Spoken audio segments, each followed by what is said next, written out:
સાથે લખવા બુલેટિનની શરૂઆત કરીશું ખેડાના ઠાસરા તાલુકાના આગરવા મહારાજના મુવાડાના વીજળી કરંટ લાગવાને કારણે માતા અને બે બાળકોના મોત નિપજ્યા છે।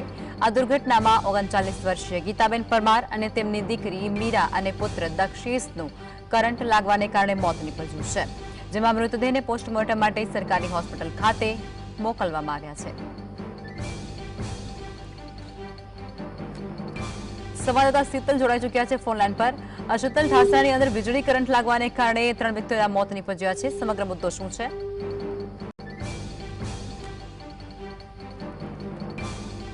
जी शीतल, संपर्क कपाई गयो छे, फरी प्रयास करीशुं।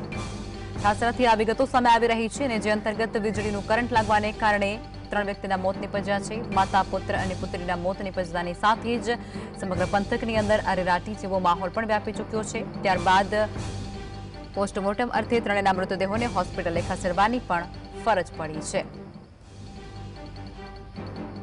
ઠાસરાની અંદર આ દુર્ઘટના સર્જાઈ છે, જેની અંદર 3 વ્યક્તિઓના મોત નિપજ્યા છે। વીજ કરંટ લાગવાને કારણે આ સમગ્ર ઘટનાને અંજામ મળ્યો છે અને આ ઘટનાની અંદર 3 વ્યક્તિઓના મોત નિપજ્યા છે।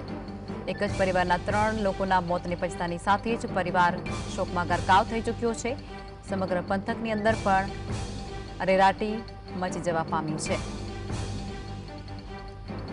3 व्यक्तिओना मोत थतानी साथे ज तेमना मृतदेहोने पोस्टमोर्टम अर्थे होस्पिटले खसेडवानी पण तजवीज हाथ धरवामां आवी छे अने त्यारबादनी तपास छे ते पण करवामां आवी रही छे। एक ज परिवारना 3 सभ्योना मोतथी परिवार शोकमग्न।